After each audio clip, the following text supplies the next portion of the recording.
जय श्रीराम, जय श्रीराम।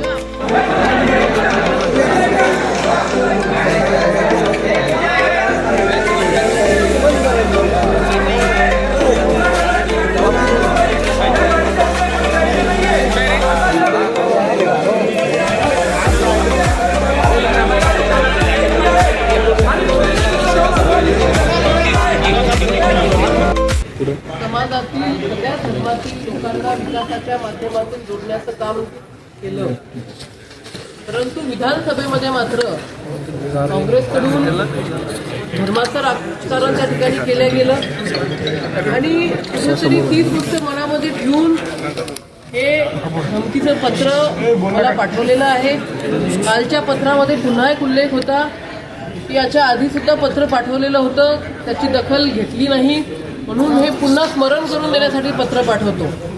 हे निवडणुका होऊन 3च महिने झालेले आहेत, याच्या आधीचं पत्र आपल्यापर्यंत ते आलेलंच नाहीये आणि ते आपल्यापर्यंत आलेलं नसल्यामुळे त्यांनी पुन्हा आपल्याला ते कालचं पत्र पाठवलं।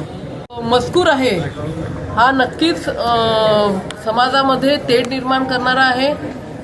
समाजामध्ये कशा पद्धतीने विघ्न त्या ठिकाणी निर्माण होतील अशा पद्धतीचं ते पत्र आहे। हे जो कोणी समाजकंटक आहे तो समाजकंटक हा जनतेपर्यंत आला पाहिजे, त्याचा बुरखा जनतेच्या पुढे फाडला पाहिजे, ही आपली भावना आहे। मला पूर्ण विश्वास आहे की सरकार याची दखल त्या ठिकाणी घेईल आणि या समाजकंटकाला त्या ठिकाणी जनतेपुढे आणेल। शेवटी एक लोकप्रतिनिधी म्हणून काम करत असताना कर्तव्य असतं की सगळ्या समाज बांधवांना सोबत घेऊन काम करण्याचं। शासन शासनाचं काम करतं, प्रशासन प्रशासनाचं काम करतं।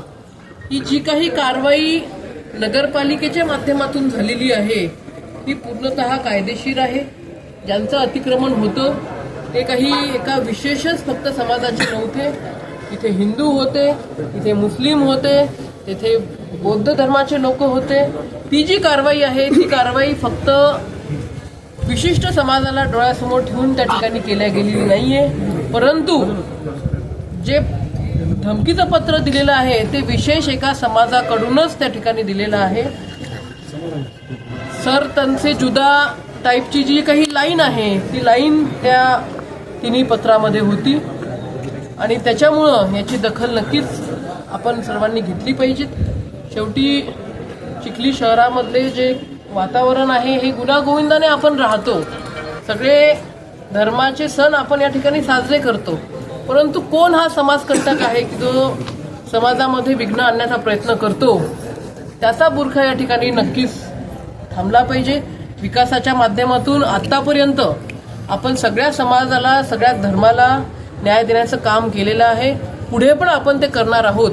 परंतु ही जी काही जिहादी मानसिकता आहे या जिहादी मानसिकतेला जागीच ठेचण्याचं काम सुद्धा आपल्याला करणं आवश्यक आहे। मला असं वाटतं जी तक्रार आहे त्या तक्रारीच्या संदर्भामध्ये म्हणजे मी स्वतः फडणवीस साहेबांशी बोलले, साहेबांनी सांगितले की आपण नक्कीच तक्रार दिली पाहिजे आणि त्या दृष्टिकोनातून आता आपण चिखली पोलीस स्टेशनला ही आपली रीतसर तक्रार त्या ठिकाणी देणार आहोत।